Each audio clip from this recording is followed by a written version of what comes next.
Hi, Drew. Hi, Anna. Okay, so when we're recording this, Yes. it is summertime. Yeah. And do you know what my favorite thing to do in the summer used to be? What? Going to the lake and riding on the boat. Ooh, I love a good boat day. Yeah, it was so much fun. We used to get on these inner tubes, Uh-huh. and then we had this rope that was actually a bungee cord, and we would get slung around on the water, like tossed just this way. And I've done way. that too. It hurts, but it's fun. It's so much fun. Yeah. But I think as you get older, you start to get scared. Yes. But when you're a little kid, it's the most All fun adventure. ever. Yeah. So I was thinking about a Bible story that has to do with boats. Actually, one boat.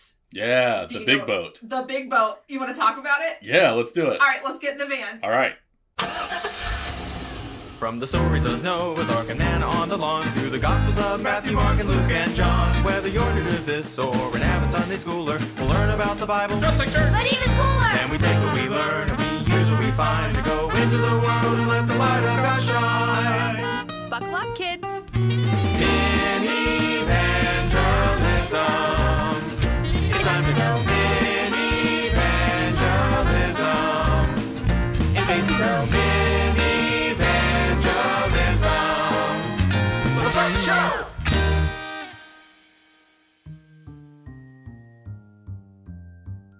Okay, we're in the van. Yes, Not a boat. I wish this was a boat. that would be fun. Okay, so today, do you know which big boat I'm talking about? I think it's Noah's Ark It sure is. Yes. Noah's Ark. An ark is another name for a boat. for a large boat. Yes. Yes. So not only does this story have boats, but it has animals. And I love animals, most of them. Most of them. I like, yeah, all of them except for bugs. Do you have a favorite animal? Bumblebees. Oh, Which I know I said I love all except for bugs, but I love bumblebees. I don't consider them a bug. that's fun. What's your favorite animal? Probably birds, but if I have to be specific, it's an osprey. Ooh, what's that? It's a water falcon. So they're really cool. Like they're always in the ocean or lakes or bays, and they hunt way up in the air, and then they fly and dart down in the water and get a fish. Are they like really fast too? Yes. Oh, that's awesome. They're awesome. I've never seen one of those. I have to go look those up now. I'll make sure you find one, or I'll take a picture. Okay. So on the ark, Yeah. there were bumblebees probably. Yeah, I guess so. And I think there were ospreys. There might be debate about whether birds actually are on the ark. We'll get I into know that. of two birds that Yeah. are on the ark, but we are going to talk about it. But before we talk about it, you have written two great songs so far Thanks. with Hannah. Yeah, Do you have one about Noah's Ark? we do. And we wrote it when sea shanties were really popular for a minute. And so we wrote it in the style of a sea shanty. Oh, that is awesome. Can you, in like one sentence, tell me what a sea shanty is? Yeah, it's an old song that was sung on boats while people were working on the boat, either like cleaning or rowing the boat. They're kind of work songs, but they always have like a really steady beat. That is so cool. Yeah. All right, well, we're going to listen to it. And while we listen to it, let's pretend like we're rowing a boat. You want to? That sounds awesome. Let's do it. Let's go.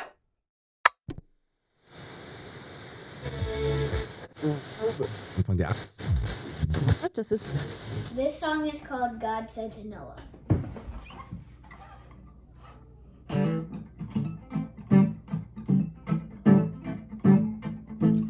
Oh, God said to Noah, there's gonna be a flood, a flood, a flood, there's gonna be a flood to flush out all evil, 'cause this earth's a dud, a dud, a dud, 'cause this earth's a dud. Look away, my dear hearties, look high and look low, for after the flood you will find a rainbow. But why, said dear Noah, are you talking to me? To me, to me, are you talking to me? You're the one man, dear Noah, who's worthy of the sea. The sea, who's worthy of the sea. Then what, said dear Noah, do you want me to do? To do, do you want me to do? You'll build me an ark, boy, a giant canoe. Canoe, a giant canoe. Look away, my dear hearties, look high and look low, for after the flood you will find a rainbow. So Noah, he built it with sweat and gopher wood, with wood, with sweat and gopher wood. And cubit by cubit, it shined up real good, real good, real good, it shined up real good. When Noah had finished, they thought him a fool, a fool, a fool, they thought him a fool. For what kind of dummy builds a boat with no pool, no pool, no pool, a boat with no pool? Look away, my dear hearties, look high and look low, for after the flood you will find a rainbow. Then God said to pack it with critters in the hull, the hull, with critters in the hull. He 2 by 2 filled it from gecko to gull, to gull, to gull, from gecko to gull. Then Noah and family sealed up the ark tight, up tight, sealed up the ark tight. The rain started falling for 40 days and nights, and nights, for 40 days and nights. Look away, my dear hearties, look high and look low, for after the flood you will find a rainbow. The waters grew higher all night and all day, all day, all day, all night and all day, till all God created had washed it away, away, away, had washed it away. Once God had accomplished what began at the start, what began at the start. The flood was so awful it broke God's own heart, it broke God's own heart. Look away, my dear hearties, look high and look low, for after the flood you may find a rainbow. So Noah, he sent out a single white dove, a single white dove. The bird hesitated, so he gave it a shove, he gave it a shove. And the dove flew all over till what did he see? He see, oh what did he see? That birdie, he found him a branch from a tree, a branch from a tree. Look away, my dear hearties, look high and look low, for after the flood you will find a rainbow. The branch meant that Noah was bound for dry land, was bound for dry land. The ark had been saved by the might of God's hand, the might of God's hand. The Lord made a promise saying never again, not again, no never again. And hung in the sky a bow with a bend, a bow with a bend. Look away, my dear hearties, look high and look low, for after the flood you will find a rainbow. So when the rain's fallen and it's starting to flood, when it's starting to flood, remember the ending and the rainbow of love, the rainbow of love. Look away, my dear hearties, look high and look low, for after the flood you will find a rainbow. Look away, my dear hearties, look high and look low, for after the flood you will find a rainbow.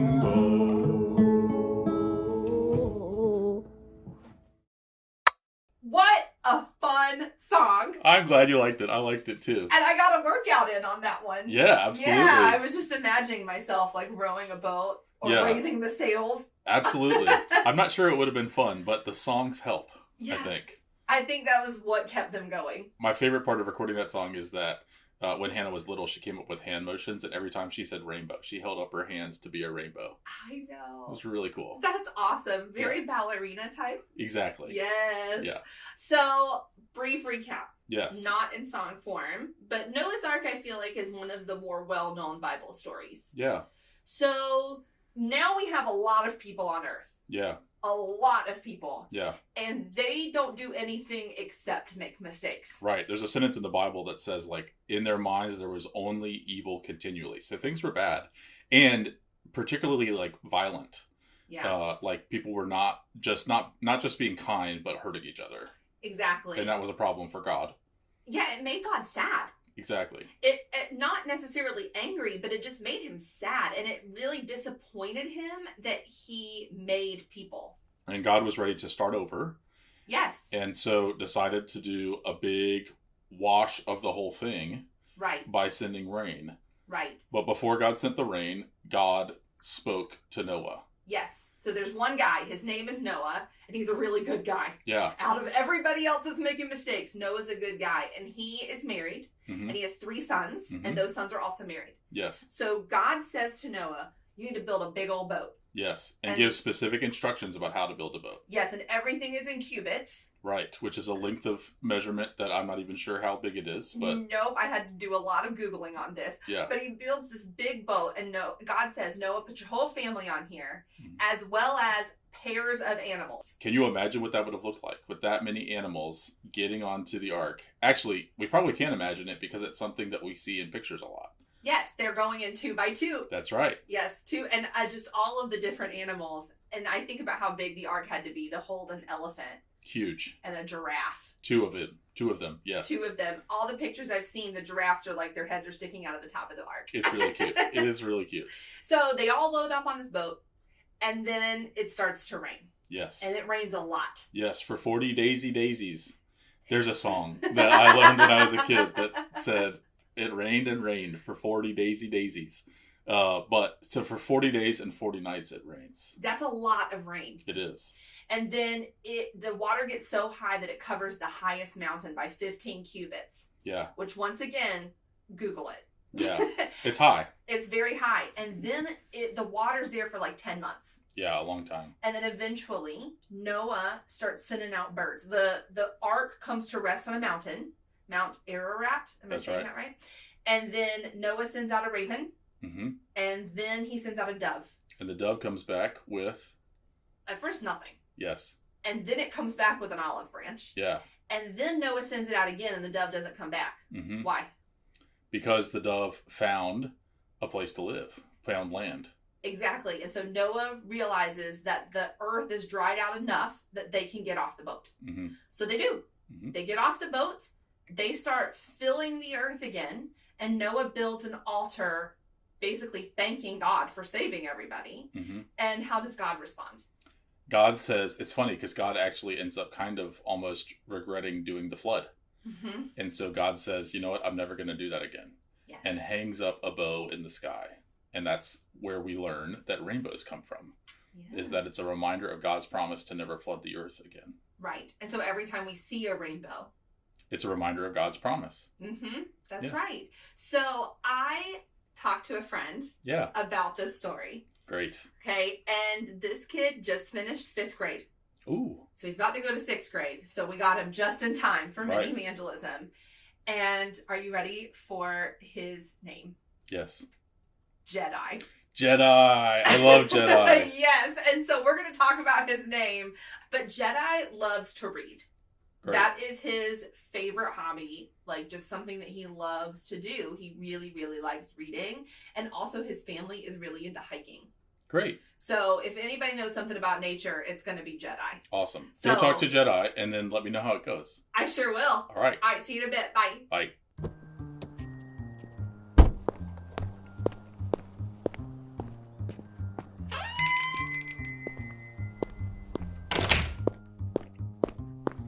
Hi, Jedi. Hi. So, first of all, I want to ask you a question about your name. Okay. Is Jedi your real name, or is it short for something? It's short for something. What's it short for? Jedediah. Jedediah, but are you called Jedi because your parents, love Star Wars? Yes. Do you like Star Wars? Not as much. Not as much. That's okay. Star Wars is for some people, and it's not for others. My dad is a huge Star Wars fan. Really? Yeah. I think it's a dad thing, don't you? Yeah. My mom is too, though. Does your mom like Star Wars? Yeah. A lot? Yeah. That's really cool. So, Noah's Ark. Yeah. Let's talk about Noah's Ark. Okay. How much do you know? If you can tell me the whole story in 3 sentences. God tells Noah to build a giant ark and fill it with a pair of every animal on the earth. Okay. And then middle. He floods the whole earth for I think it's almost a whole year. Okay. And then end. And Noah sends out a dove, and it brings back a leaf. Okay. And God puts a rainbow in the sky. Hey, you just told the entire story in 3 sentences. Okay. Great job. Yay. So as you were reading this story and you listened to this story, what are some things you noticed or liked? I like that God chose a rainbow to represent his covenant. Covenant? Yeah, covenant. Yeah. With Noah, because rainbows are just as beautiful as his promise. Oh, that's really nice, Jedi. I like that. I like that observation. What else? I also like that the boat was kind of like a safe zone for all of the animals, because usually a lion put with a gazelle would try to kill it. Yeah. But you think there was just kind of an understanding among the animals? Yeah. Like everybody needs to be chill? Yeah. I have a question for you. Yeah. How stinky do you think that boat was? Very stinky. Yeah. Because I don't remember reading anything about showers being on that boat. Yeah. I don't think they were any at all. Okay, and then what was something else you noticed or liked? I like that God allowed Noah's family to come with him when he flooded the earth, because only Noah was in God's favor, not his whole family. That's a really interesting observation. I've never thought of that before. What like made you come to that conclusion? It was kind of like I read it once or twice, and God said, Noah, build an ark. You are the only one that is a good, very nice and good person on this earth. Mm-hmm. Bring your whole family. Mm-hmm. But he didn't say why to bring his family, because only Noah was in his favor. He only said to Noah, bring your whole family, because I'm guessing because he didn't want Noah to be lonely. Oh, that's really interesting. So this is another example of God showing mercy to people. Yeah. That don't necessarily deserve it. Yeah. Right? But he's still going to spare them for Noah's sake. Yes. That's really smart, Jedi. Very insightful. You. I love that. Thank you. So do you have any I wonder questions? In the Bible, it says that first Noah sent out a raven to go back and forth with the floodwaters. What happened to the raven? Oh, why did he switch over to a dove? Yeah, where did the raven go? Oh, I don't know. That's a great question. Yeah. I know doves are supposed to be a sign of peace, right? Yeah. And in other stories in the Bible, doves are used, but you're right. And the first time he uses a raven, ooh, that's a really great question. What do you think? I don't know. Maybe it just flew off. Yeah. Forever. You think that maybe it was one of the not cool birds? Yeah. I'm guessing it just said, I don't want to be on this boat anymore. Oh, gotcha. It's too stinky. Yeah, too stinky. That's awesome. Do you have any other I wonder questions? Yeah. Why did he have to bring mosquitoes and spiders? Why were mosquitoes and spiders scared? Yeah, why is mosquitoes and spiders? So, okay. Spiders are not great to look at, but they do eat a lot of other bugs. Yeah. Mosquitoes, I have no idea. Yeah. All they do is just fly around, annoy you, and bite you. Yeah. I think mosquitoes, why mosquitoes is one of those questions that we're just going to have to ask God when we get to heaven. Yeah. And I'm convinced he's the only one that knows the answer. Yeah. Why? So I take it you're not a fan of mosquitoes? No. Or spiders? No. That's okay. Not a lot of people are. Yeah. So, Jedi, one thing we like to talk about on Minivangelism is that every story tells us something about God. Yeah. So what does this story tell us about God? In the Old Testament, God was a tad bit dark. Because he kind of said, he basically said that humanity thinks bad thoughts. It only thinks bad thoughts when it was born and throughout its life. Mm-hmm. So I want to get rid of it and start over with everything. Restart the whole process to try to make it better than it was before. Yeah. How does that make you feel? Not so great. Because, yes, sometimes we are bad, but like Noah, there are some parts of us that are really good. Right. Because it's kind of like a body. Everything has their like bumps and curves, and then it has that smooth part. That's Right. just like Noah kind of was just that good part of somebody. Right. Do you think that Noah was perfect? No. No. But there was just something Yeah. that God saved him. Yeah. I mean, I will admit this story also makes me feel a little uncomfortable.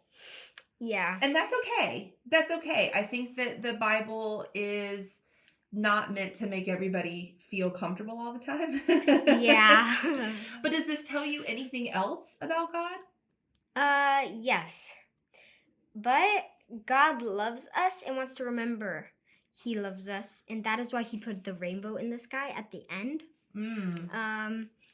As a reminder to everyone that he made a promise. And what was that promise? Never to flood the whole earth or curse it or try to destroy everything and start it over again. Yeah. Yeah, so that's God's way of saying, like, this isn't going to happen again. Yeah. And it's not God's way of saying, though, that everybody's going to be good all of a sudden, right? Yeah. It's kind of like God saying, okay, you guys are going to mess up again, but we're not going to go to such extreme measures. Yeah.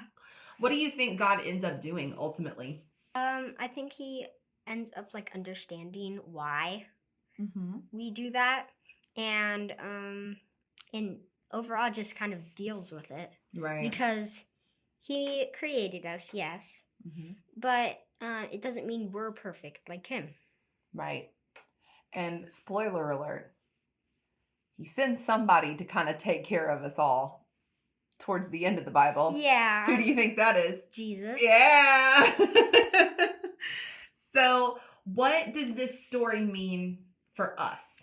To remember our promise, and the rainbow reminds us not to do as much evil things. Okay. So to remember that God is there. Yeah. Yeah. And he isn't going to destroy the earth again. Yeah. But also that because God is a good God, right? We want to try and... Yeah, we want to try to be as good as possible. That's awesome. That's a really good read on this. I don't think I've ever thought of some of those things this way. So, way to read the story, Jedi. I can tell you're a reader. Yep. Yeah. Okay, so now is time for my favorite part of Minivangelism, which is Stump Pastor Drew. Okay. So I do this podcast with my friend, Pastor Drew, Yeah. and he thinks he knows a lot about the Bible. And so I like to stump him from time to time, but I can't. But there are kids that do. So on the last episode, Hannah, she had 5 questions. And he didn't answer one of them, but he gave 2 answers for one, so he didn't get stumped. So we're still looking for that one person to stump Pastor Drew. You think you got it? Maybe. Okay, what's your first question? How did Noah, he built a boat that was decently large, but how did he get whales on it? Because he has to bring 2 whales of every kind onto that one boat. So you think he had to bring all sea creatures onto the boat as well? Oh, okay. Because God said to bring one of every animal. And he didn't specify? Yeah. Oh. So you think there were like tanks on there? Maybe, but how did he fit it? Because it said in the Bible that it was like 70 or 80 feet. But I kind of used Alexa for this. Alexa says that some types of blue whales can reach over like 80 to 90 feet. So how did he fit those on? Oh, that's a good question. That's a really great question. Okay. All right. Okay. Let's see if he can come up with an answer to that one. I don't think he will. Okay. What's your second one? How did trees survive? Because he said to bring an animal, every animal. But Noah didn't bring any trees. Okay. But how did, like, the floodwaters were able to kill all of the other animals, all of the other humans. But why didn't the trees die? They kind of, like, were submerged underwater for over a year. How did they survive? Oh man, that's a really good question. Oh, you're stumping Miss Anna over here. All right, and then what's our last one? How did Noah live for over 600 years? Yeah, Noah lived a long time, didn't he? Yeah. So in the Bible, a lot of people in the Old Testament, especially in Genesis, they live for like hundreds of years. Those are really great questions, Jedi. I'm going to let you know if you stump Pastor Drew on that one. Okay. I think he will. I hope I do. Okay, so finally, because this is a dark story. Yeah. Yeah. Let's end with a joke. Okay. You got a joke for me today? Not really about Noah and the ark. That's okay. Any joke will do. Okay.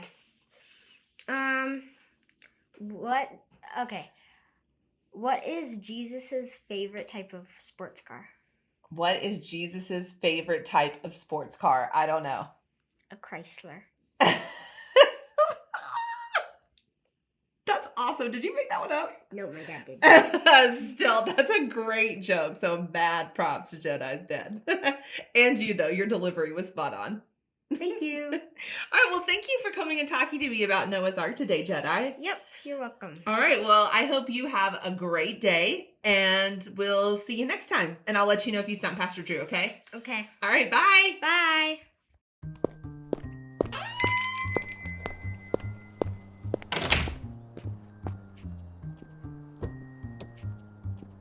Okay, I am back. Wow. Jedi is so smart. Yeah. He's so smart and so cool, and he made me think about this story in a way that I had not thought about before. I love that. Yes. So one thing, Jedi had some really awesome I Wonder questions. Would you like to hear his I Wonder questions? I'd love to wonder with Jedi. Okay, so his first I Wonder question is, why did God send a raven and then change his mind and go to doves? That's a great I Wonder question. And I wonder that too, because I don't really have a good answer. Mm-hmm. I did see in a TV show, I saw some guys on a boat. Mm-hmm. This is after Noah's Ark, but some guys on a boat that also checked for land, and they used a raven. And so maybe that was like a normal thing that was part of the story, that's just what you do if you're on a boat and you need to check to see if land is close. Mm. But there's a raven and then there's a dove. One of the fun facts that I know about the Bible is that when it got written down, there were different versions of the story. So I wonder if one version of the story, it was a raven, and one version of the story, it was a dove, and they put both versions in there because they were like, both stories are good. We're just going to put them in there. So it might be that we've got different versions of the story written as one story. So there's a raven and then a dove. But I wonder what other folks would, if anybody else would come up with a different reason. Right. But I like that. So another I Wonder question, and I had to agree with them on this one. Why mosquitoes and spiders? Yeah, I think everybody's going to have their own list of animals that we wish God just did not let on the ark. Yeah. I don't have a good... I wonder that too. I can't stand mosquitoes. One time I went to camp, and I got sent home because they thought I had chicken pox, but I actually had over 300 bug bites on my body. Oh, and I had to go home early. Like, my mom even counted them, putting calamine lotion on every one of them. And we realized that it was because where I slept, the screen on the window in my cabin was busted out. So every night, all the mosquitoes were like, come on over, we're having a party on Drew. It was just a Drew feast. Exactly. So mosquitoes are definitely on my list. Do you have other critters that are on your list of critters you wish didn't make it on the ark? Wasps. That's fair too.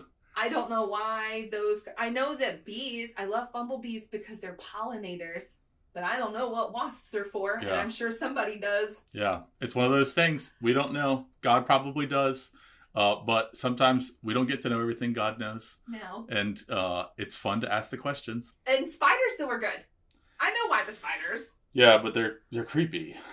Are you not a spider fan? I mean, I don't mind them that much, but they're definitely creepy. Yes. Yeah, but spiders, sometimes spiders eat mosquitoes, and so I'm in favor of that. But yeah, plenty of questions about all these different animals. It's hard to even imagine. Right. Is there another animal that you were kind of like, ugh? Nothing comes to mind, I don't think. But animals aren't necessarily nice, either. So it's interesting to me that God saved the animals, but we don't really talk about animals like being necessarily nice animals or not nice animals. They're just animals. And part of me thinks that in the Bible, part of what God is trying to do is fill the earth with life. And so maybe that's why God made sure that all the animals were there, because it's part of God's plan to fill the earth with life. Yes. So I asked Jedi, what does this story tell us about God? Because that's the whole point of this podcast, is what does this story tell us about God? And Jedi was very honest. Mm-hmm. He said the God of the Old Testament, this God that we keep reading about in Genesis, is kind of dark. Yeah. And he doesn't seem to have a lot of patience for people that make mistakes. And that made Jedi uncomfortable. Yeah, I'm so glad that he mentioned that, because he's not the only one. And there's plenty of adults, too, that kind of have that reaction. And part of what they say is that this seems to be true of the God of Old Testament. And for Christians, part of what pastors are supposed to remind people is that there is not a different God of the Old Testament and a different God of the New Testament. It is only one God. Mm-hmm. And so, and if you want to find God punishing or getting angry or doing extreme things in the New Testament, we have that too. Mm-hmm. So if you read the whole Bible, you're not going to find that one kind of God is in the Old Testament and one kind of God is in the New Testament. You're going to find that God is at times angry, regretful, or demanding justice, both in the Old Testament and the New Testament. And you're going to find that God is gracious and merciful and loving, both in the Old Testament and in the New Testament. So I think it's important for us to remember that anytime we see God doing something that doesn't make sense to us, that's a good thing to wonder about. Why is that going on in the story? Why am I reacting to that? What's going on here? And just know that you'll find stories that make you feel that way in both the Old Testament and the New Testament. And so the question is fair, though, like, what's up with God? Yeah. Deciding to flood the whole world? Like, isn't that kind of messed up? And part of what is really cool about this flood story in particular is that we have learned that in the ancient world, there are a lot of different cultures that have flood stories. Yes. A lot of different cultures. So either that means that there really was a flood that a lot of different cultures wrote about, or at least it means that when the Hebrew scriptures were being written down, they knew they needed a flood story because there were still people around that remembered the flood. So if you read the different versions of the story, you get different explanations of the flood. What's interesting about the version in Genesis is that God, at the end of the story, is promising never to do this. Yes. So in every culture, God is the kind of God that does things like this, floods the earth. But in the Hebrew version of the story, at the end of the story, God is a different kind of God. Yes. So everybody's got a story where God wants to flood the earth because God is angry. What's different about this one is that the character of God at the end of the story is different than the character of God at the beginning of the story. So I think that part of it, what it gives us or tells us about God, is you may have assumed or been told that God was angry and the kind of God that would flood the earth. But what we want to tell you is that God has promised never to be that kind of God again. Right. And the God of the promise, the God of the rainbow, is the God that we now know. So maybe part of the reason of the story is to show us a different kind of God. Jedi made a really good point when I talked to him about Noah's family. So in the Bible story, only Noah is the one who God says, you have been blameless enough, not perfect, but you have been blameless enough. You are the one that is chosen, and you've done a good job. Everybody else is being evil, but you're doing a good job. His family is not included in that. Yeah. Yet Noah's wife and 3 sons and their wives are still allowed to get on the boat. Almost like Noah's blamelessness covers them too. Yeah. You know? And God spares them for Noah's sake. Yeah. So Noah's not alone. And so Noah, there's just mercy. As we've seen in the other 2 stories that we've talked about so far, there is mercy that God is showing. And it shows us that God is a surprising kind of God. Mm-hmm. That God can say, this is what's supposed to happen. And then God will say, but this is what I'm going to do. Mm-hmm. That God continues to be surprising to us in how loving or how God chooses to, in this case, make sure that the earth can be filled with life. Mm-hmm. And I love that about our God. Because I think lots of times I imagine what should happen, and what ends up happening is better than what I could have imagined. Yeah. Yeah. That's right. So something else that I think is interesting, and Jedi kind of talked about this too, is that God puts the rainbow in the sky. He makes this promise that he won't flood the earth again. But do you notice that he doesn't, when everybody gets off the boat, he doesn't say to Noah and his family, now go be perfect and don't make any more mistakes. Yeah. It turns out that it's just not what the story is about. No. That God is not demanding perfection. God's demanding that people help the earth be filled with life. Yes. And not death. So like, that's why in the story, the real problem is violence. Like, people are killing each other. Mm-hmm. And it's interesting too, that the rainbow is in the shape of a bow. Like, the word in the Bible is actually God hung up God's bow, like God's weapon. God kind of says, I'm putting away my weapons. And now I want you to go and I'm not going to hold a weapon over your head. I'm hanging it up in the sky, and I'm not going to do violence against you anymore. I'm not going to flood the earth. And that's my promise to you.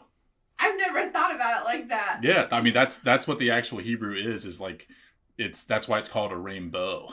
Like, that's amazing. Yeah. That's really cool. Yeah. So what God is constantly trying to do is to promote life instead of death. And the problem on the earth is that it was being filled with death. And God said, no, I'm going to wash all that away. And from now on, I'm not going to be a God of violence. Mm-hmm. And I'm going to remind you of that so that you remember you're my people, and therefore you are not to be a people of violence. That's really good. Yeah. Wow. I learned something today. There Thanks, you go. Pastor Drew. You're welcome. So now, because you've proven how smart you are, Jedi has some questions to stump you. Oh, great. My favorite part. Yeah, you shouldn't have said something so profound, and maybe I would have forgotten.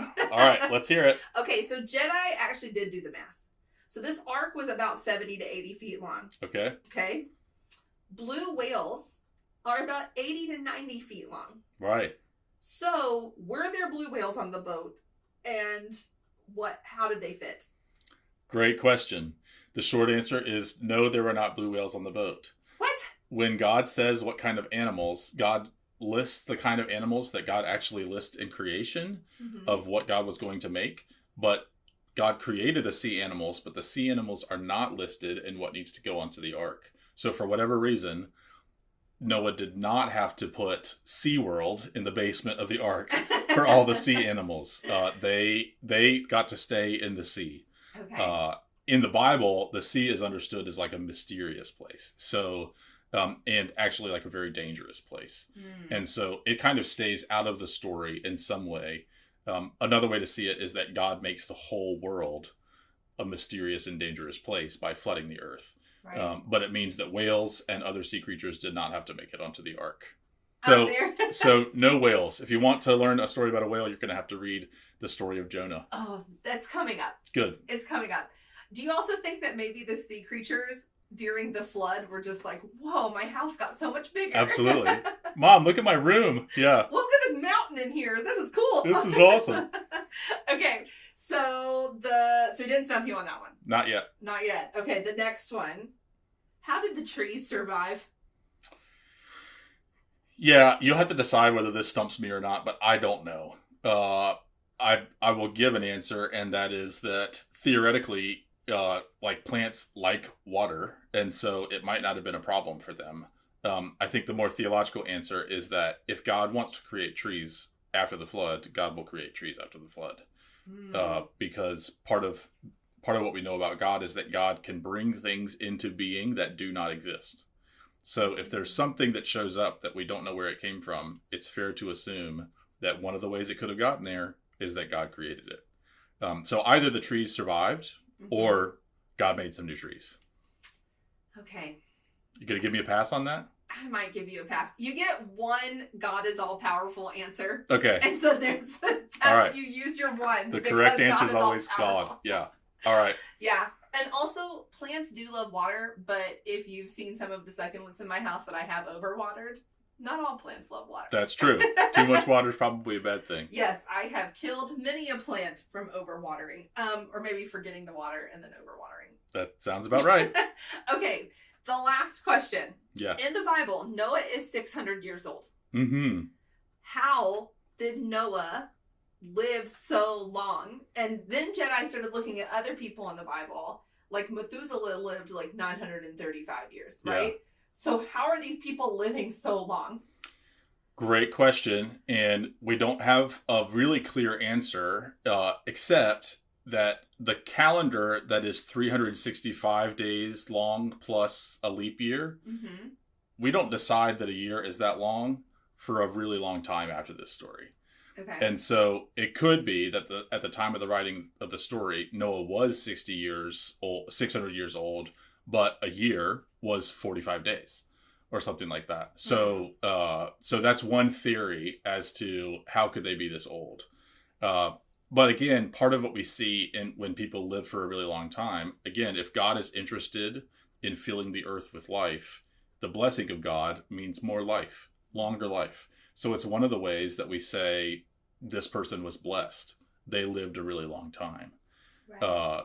And also, we don't know necessarily what kind of calendar was being used when the story was being told. Right. So that's one explanation. But generally, if you see somebody that lives for a really long time, part of what the scripture is telling you is that this person is blessed by God. Okay. Do you want to give yourself that one then? You I feel think good? I You earned feel that one. I was not bad. So Okay, I you think earned it. unstumped, Half stump. challenged. Challenge. That is that's it. Okay. I like that. I like being challenged. Yes. Yeah. And then what did you think of Jedi's joke? I thought it was pretty great. It was pretty great. And I happened to know Jedi's dad, and I knew as soon as I heard the joke that Jedi and his dad had worked on that one. Yeah. Yeah. That was brilliant. Yeah. Yeah. I hope to one day be able to drive a Chrysler just to be able to tell that joke. Yes. Okay, so Drew, what does this story tell you about God? That God is a different kind of God than I might have expected. Or even a different kind of God than sometimes I might deserve. I think also that God is just really powerful. I mean, part of it is that God has the power to undo creation, to undo life. But that's not actually, as it turns out, what God wants to do with that power. That God is actually interested in promoting life, in helping people live long, helping people live nonviolently. And so I think there's a shape to that we see all over all kinds of Bible stories where people assume what God is like, and then God turns out to be different. Also that God is a God that makes promises. I mean, we've seen that in the other stories we've already talked about too, but this one, with a big sign in the sky, it's like a giant and joyful reminder that God has promised to never destroy the earth completely. And sometimes I need to be reminded of that. And I also think that it tells us that God is beautiful. And because rainbows are beautiful and rainbows come from God. And so generally, I think that helps us see something about what God is like and helps us be hopeful people. And also be people that try to refrain from violence and hang up our own weapons like God has. Right. That's really cool. Yeah. What about you? I think that I kind of agree a lot with what you said about what this tells you about God. I do think too that God is merciful and that God really likes humans. This is just one of many stories in the Bible where humans make a mistake and God is there. You know what I mean? He's keeping them preserved. He's making promises. He's keeping promises. He's doing everything he can to make sure that humans are able to thrive on earth. And ultimately down the line, he makes the biggest sacrifice to ensure that humans are able to thrive. Yeah. And I just think that all stories, even from the beginning, point to Jesus. Mm-hmm. And we're getting there. And especially in this story of just God going, you know, everybody's making a mistake, but there's one. There's one. And that means that it's not all bad. Yeah. You know what I mean? Can I tell you a couple of ways that this story connects to the Jesus story? Please. One is that there's a story in the New Testament. It's actually part of a letter where what is said is that when Jesus dies, where he goes is to the place of the dead to preach to lost souls, even those that did not make it onto the ark. Oh, wow. And so part of what we say about Jesus is that in the end, the humans that Jesus is for are not just the people like Noah, and not even just Noah's family, but even the people who were lost in the flood. So that's part of how Jesus shows us even more surprising things about God. Mm-hmm. The other is that all this construction of this big boat actually ended up changing how churches were built. So there are a lot of churches that you go in where, especially if you look up at the ceiling, it looks like the hull of a boat. And so after Jesus' resurrection, when the church starts trying to figure out what has happened and what Jesus has done for us, what they end up saying is it's like Jesus has welcomed all of us onto the ark. And so in the church, it's kind of like we are the animals and the humans in the ark, being saved. And it's even part of how we talk about baptism sometimes, that in baptism, you're pulled up out of the water and placed on the ark or in Christ. And that's one of the ways that this story gets kind of reinterpreted or opened up through the Jesus story. So if you go to our church at Grace, it doesn't look that much inside like a boat, but you can imagine it like a boat. Right. And you can see the pews where we sit. They're kind of like where you would sit to row the boat. Yeah. And you can imagine being inside the ark. But part of what the church says is you're not just inside a boat, you're inside the love of Christ. And you have been saved along with the whole world and all of creation. Mm-hmm. So that's one of the ways that this story ends up telling us even more about God and giving us a place in the story. That's really cool. Isn't it amazing? The Bible's such a cool thing. It is so neat. Yeah. I love that. Okay, well, I think, we always have our section of Remember the Story. Yeah. I think we know how we're going to remember this story, right? How's that? Anytime you see a rainbow. Yeah, absolutely. Remember the promise. Yes. And can I tell you something cool about rainbows too? Sure. Because I'm a mythology nerd. Yes. So there is a character in both Greek and Egyptian mythology. It's one of the few characters that's actually found in both with the same name. And her name is Iris. Mm-hmm. And she is the rainbow. Oh. And her job is messages. Delivering messages. And once again, like we've said, this rainbow is the message. Oh, yeah. It's the message of the promise of God. And so just to remember not only the promise that he's never going to destroy us again, but I think that when we look at rainbows, we should think of all of God's promises that he's made to us. I love that.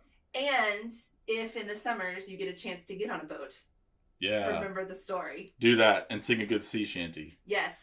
And if you see a dove or a bird or one of the other creatures, it might be fun to say, what would it be like to live with that animal on a boat for a little while? All the time. And I will even say, if you see a mosquito or a spider or a bug that you don't like, consider not killing it. Yes. Consider finding a way to preserve life in the world and shoo it out of the house. Now, as soon as I say that, I know this afternoon I'm probably going to have to kill a spider or something like that. But maybe once you will have an opportunity to choose to hang up your own bow and let something live in remembrance of this story. Yes. I love that. Yeah. All right. Well, I think we should park the van. That sounds good. Would you like, or do you want to take the van to the zoo? That would be fun. All right, let's go. Oh, what if we went to a car wash and pretended that it was the flood? On the way to the zoo, because I really just want to go to the zoo. Let's do it. Let's go. All right, well, we're going to head to the zoo and a car wash, so we will see you around. Parents, don't forget, we also have our special companion episodes called The Driver's Seat, which is an opportunity for us to talk about this story like grown-ups and without the kids in the car. Also, if you have any I Wonder questions or you have some questions to stump Pastor Drew, you can email us at minivangelism@gmail.com, or you can find us on Instagram at Minivangelism. So thank you so much for joining us today, and we'll talk to you later. Special thanks to Jedi, too. Thanks so much, man. Yes, that was really, really cool. All right, let's roll. All right, bye. Bye. Minivangelism and the Driver's Seat are hosted by Anna Burrell and Drew Colby. Theme song written by David Burrell and produced by Evan Setzer. The theme song was performed by David Burrell, Drew Colby, and Evan Setzer. Podcast, sound design, and editing done by David Burrell. Minivangelism and the Driver's Seat are a ministry of Grace United Methodist Church in Manassas, Virginia. For more information, check out umcgrace.org.